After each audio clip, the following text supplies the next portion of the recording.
नमस्कार,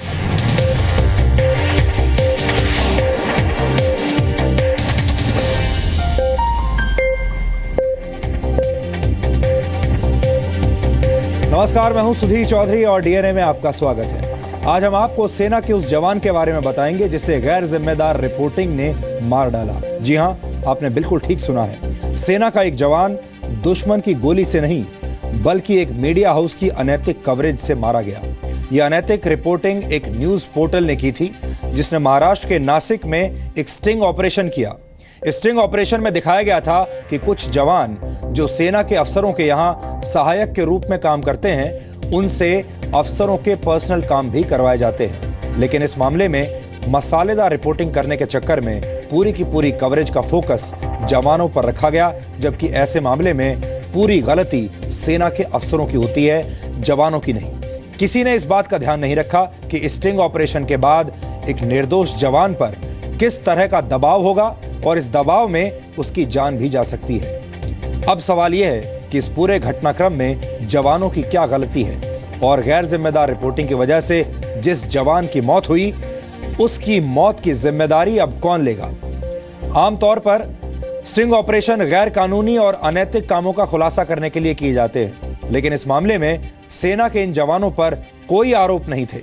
हमारे पास इस विवादित स्टिंग ऑपरेशन का पूरा वीडियो मौजूद है, लेकिन एक जिम्मेदार चैनल होने के नाते हम आपको ये वीडियो नहीं दिखाएंगे। हालांकि वीडियो ना दिखाने का मतलब ये नहीं है कि इस मुद्दे का डीएनए टेस्ट नहीं होगा। ये विश्लेषण पूरे मीडिया को आईना दिखाने का काम करेगा। इसके अलावा आज हमारे पास पाकिस्तान से जुड़ी हुई दो बड़ी खबरें हैं। भारत के सबसे ऊंचे तिरंगे को देखकर पाकिस्तान की हालत खराब हो गई है और अब वहां का मीडिया ये कह रहा है कि भारत ने पाकिस्तान की जासूसी करने के लिए अटारी बॉर्डर पर इतना ऊंचा तिरंगा लगाया है। यह भारत का वो तिरंगा झंडा है जिसे लाहौर से भी देखा जा सकता है। ऐसी खबरें हैं कि आतंकवादी हाफिज सईद को भी लाहौर के ही एक इलाके में रखा गया है, इसलिए वो भी इस तिरंगे को देखकर बहुत परेशान होगा। वैसे हाफिज सईद के लिए परेशानी वाली खबर यह भी है कि पाकिस्तान के पूर्व एनएसए ने मुंबई हमलों में पाकिस्तान की भूमिका स्वीकार कर ली है। इसका हाफिज सईद पर बहुत बुरा असर पड़ेगा। पाकिस्तान से आई ये दोनों खबरें आज विश्लेषण की मांग करती हैं। और आज दुनिया के सबसे बूढ़े एयरक्राफ्ट कैरियर आईएनएस विराट की विदाई का दिन है। आईएनएस विराट ने 30 वर्षों तक देश की सेवा करने के बाद आज संन्यास ले लिया है, इसलिए डीएनए में आईएनएस विराट को एक फेयरवेल देना जरूरी है। 30 वर्षों में आईएनएस विराट करीब 10,94,215 किलोमीटर का रास्ता तय कर चुका है। इसका मतलब यह हुआ कि आईएनएस विराट ने समुद्र में यात्रा करते हुए 6 साल का समय बिताया और धरती के 27 चक्कर काटने के बराबर मेहनत की है।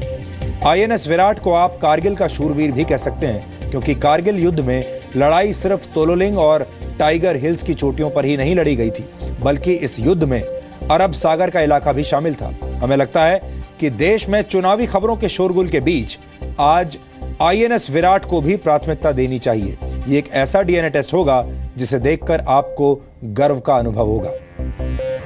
लेकिन सबसे पहले आज की तमाम बड़ी खबरें नॉनस्टॉप न्यूज में।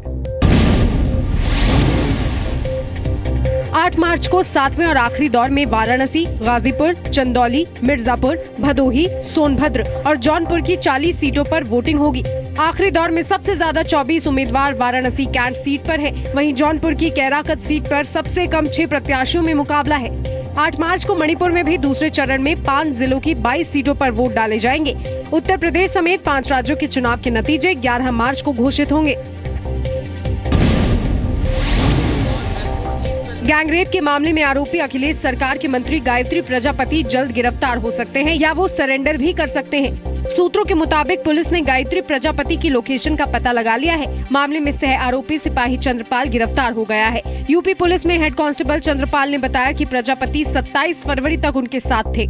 इस बीच सुप्रीम कोर्ट ने प्रजापति पर एफआईआर दर्ज करने का आदेश वापस लेने से इनकार कर दिया है।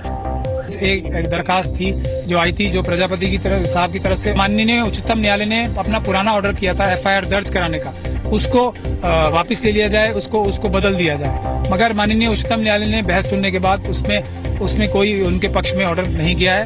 हालांकि कोर्ट ने इस मामले पर हुई राजनीति पर नाखुशी जाहिर की है। दिल्ली के मुख्यमंत्री अरविंद केजरीवाल आपराधिक मानहानि केस में आरोपी बनाए गए हैं। राज्यसभा सांसद डॉक्टर सुभाष चंद्रा की याचिका पर दिल्ली की पटियाला हाउस कोर्ट ने केजरीवाल को 29 जुलाई को हाजिर होने का आदेश दिया है। नवंबर 2016 में केजरीवाल ने डॉक्टर सुभाष चंद्रा पर ब्लैक मनी रखने का आरोप लगाया था। इन आरोपों पर डॉक्टर सुभाष चंद्रा ने आपराधिक मानहानि का मुकदमा दायर किया। दिल्ली की पटियाला हाउस कोर्ट ने इस याचिका को प्रथम दृष्टया सही मानते हुए केजरीवाल को आरोपी माना है। क्रिमिनल डेफोमेशन के अंदर अरविंद केजरीवाल जी के को सम्मन इशू कर लिए हैं। 29 जुलाई को अरविंद केजरीवाल जी को सम्मन करके ये ऑर्डर किया गया है कि वो कोर्ट में पेश हों। उस दिन उनको अपनी जमानत करानी होगी और इसके अंदर 2 साल तक की सजा का प्रावधान है। डॉक्टर सुभाष चंद्रा ने ट्वीट करके बताया कि पटियाला हाउस कोर्ट ने हमारे सबूतों को स्वीकार किया और अरविंद केजरीवाल को समन जारी किया है। 26/11 के मुंबई आतंकी हमले पर पाकिस्तान फिर एक्सपोज हुआ है।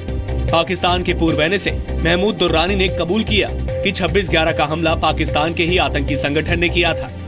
19वीं एशियन सिक्योरिटी समिट में दुर्रानी ने इसे सीमा पार हमलों का एक क्लासिक केस बताया।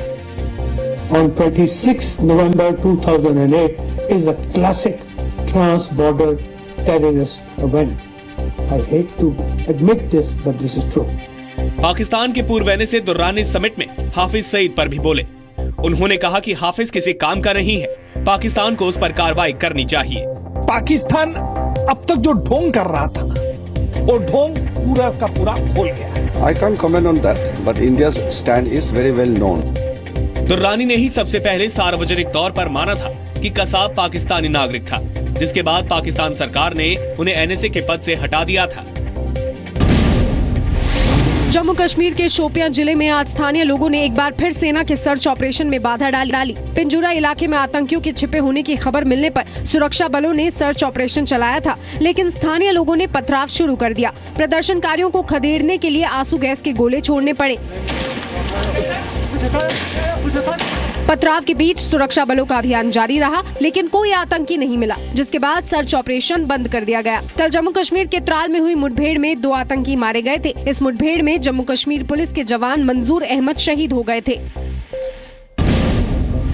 अयोध्या में विवादित ढांचा ढहाने के मामले में बीजेपी नेताओं लालकृष्ण आडवाणी, मुरली मनोहर जोशी, उमा भारती और कल्याण सिंह समेत 13 लोगों पर फिर से आपराधिक साजिश का मुकदमा चल सकता है। सुप्रीम कोर्ट ने इसके संकेत देते हुए कहा कि सिर्फ तकनीकी आधार पर इन्हें राहत नहीं दी जा सकती।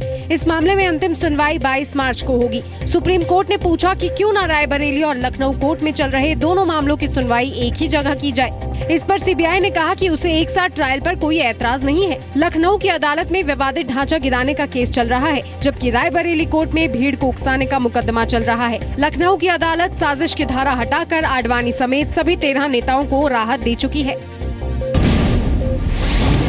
नोट बैन को लेकर सरकार पर वादा खिलाफी का आरोप लगा है। इस बारे में दायर जनहित याचिका पर सुप्रीम कोर्ट ने केंद्र सरकार और रिजर्व बैंक को नोटिस जारी किया है। जनहित याचिका में कहा गया है कि सरकार ने 31 दिसंबर 2016 तक 500 और 1000 के पुराने नोट जमा न कर पाने वालों को 31 मार्च 2017 तक आरबीआई में जाकर पैसे जमा कराने की सुविधा दी थी, लेकिन आरबीआई आम लोगों के पैसे जमा नहीं कर रहा है। उसने ये छूट बाद में सिर्फ एनआरआई के लिए घोषित कर दी। याचिकाकर्ता ने सुप्रीम कोर्ट को पीएम मोदी के 8 नवंबर के भाषण का भी हवाला दिया। सुप्रीम कोर्ट ने इस पर केंद्र और आरबीआई से 10 मार्च तक जवाब भी मांगा है।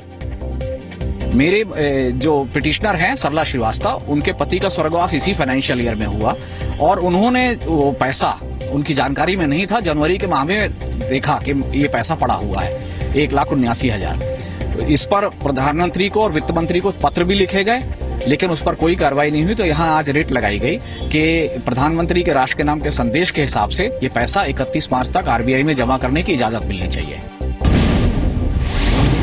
केंद्र सरकार ने स्टेट बैंक ऑफ इंडिया के साथ साथ सभी निजी बैंकों से कहा कि वो कैश ट्रांजैक्शन चार्ज, एटीएम के इस्तेमाल और मिनिमम बैलेंस पर लिए जाने वाली चार्ज पर दोबारा विचार करें। एसबीआई ने मिनिमम बैलेंस न होने पर खातेदारों पर जुर्माना लगाने का फैसला किया है। ये जुर्माना 1 अप्रैल से लागू होगा। इसके अलावा बैंक ने एटीएम समेत अन्य सर्विसेज की फीस में भी बदलाव किया है। इसका असर देश भर में स्टेट बैंक के 31 करोड़ ग्राहकों पर पड़ेगा।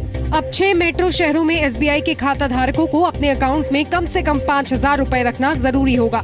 एसबीआई और उसके 5 एसोसिएट बैंकों में बचत खाता रखने वालों को अपने अकाउंट में मिनिमम बैलेंस रखना होगा। ऐसा न होने पर ग्रामीण इलाकों में बैंक 20 रुपए की पेनल्टी लगाएगा, जबकि मेट्रो शहरों में ये पेनल्टी 100 रुपए की होगी।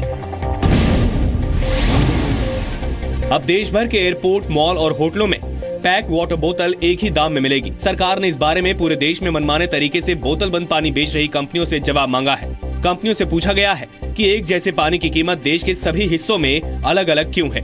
Food and consumer affairs minister Ramvilas Paswan ने ट्वीट कर जानकारी दी है कि उनके मंत्रालय के तहत आने वाले कंज्यूमर फोरम को अलग अलग जगह पर बोतल बंद पानी की अलग अलग कीमत को लेकर कई शिकायतें मिली हैं। अब पूरे देश में बोतल बंद पानी को लेकर नए नियम लागू किए जाएंगे, जिसमें तय कीमत के हिसाब से पानी बेचा जाएगा। भारतीय सीमा के पास चीन ने आज तिब्बत के दूसरे सबसे बड़े एयरपोर्ट को शुरू कर दिया है। ये एयरपोर्ट न्यांगची मेनलिंग एयरपोर्ट का हिस्सा है, जो अरुणाचल प्रदेश के काफी पास है। इस हवाई अड्डे से चीन के शागजी प्रांत के शियान शहर के लिए हवाई सेवाएं शुरू होंगी। चीनी अधिकारियों के मुताबिक इस एयरपोर्ट के जरिए 2020 तक सालाना 7.5 लाख यात्री सफर कर सकेंगे। चीन भारत की सीमा के करीबी इलाकों में तेजी से सड़क, रेल और हवाई मार्ग विकसित कर रहा है। 30 साल तक भारतीय नौसेना की सेवा करने के बाद आईएनएस विराट आज रिटायर हो गया। मुंबई में एक कार्यक्रम में इस एयरक्राफ्ट कैरियर को विदाई दी गई। भारत से पहले आईएनएस विराट ब्रिटेन की रॉयल नेवी में एचएमएस हर्मिस के नाम से 27 सालों तक सेवा दे चुका था। आईएनएस विराट सबसे लंबे समय तक समंदर में रहने वाला युद्धपोत है। आईएनएस विराट का नाम Guinness book of world record में भी दर्ज है। इसे ग्रेट ओल्ड लेडी के नाम से भी जाना जाता है। बीसीसीआई के पूर्व अध्यक्ष अनुराग ठाकुर ने आज सुप्रीम कोर्ट में पेश होकर अवमानना मामले में बिना शर्त माफी मांगी। ठाकुर ने अपने माफीनामे में कहा, मैं कोर्ट में बिना शर्त माफी मांगता हूँ। मैंने बस परिस्थितियों पर सफाई दी थी। झूठी जानकारी देने का मेरा कोई इरादा नहीं था। मामले में अगली सुनवाई 17 अप्रैल को होगी। हालांकि कोर्ट ने सुनवाई के दौरान ठाकुर को व्यक्तिगत पेशी से छूट दी है। अनकंडीशनल अपोलॉजी उन्होंने कोर्ट के सामने रखा और कोर्ट ने 17 अप्रैल को इस पर आगे का तिथि मुकर्रर किया है। लोढ़ा कमेटी की सिफारिशें लागू करने में अड़ियल रुख के कारण सुप्रीम कोर्ट ने 2 जनवरी को अनुराग ठाकुर को बीसीसीआई के अध्यक्ष पद से हटा दिया था। अनुराग ठाकुर पर सुप्रीम कोर्ट में झूठा हलफनामा पेश करने का आरोप भी लगा था।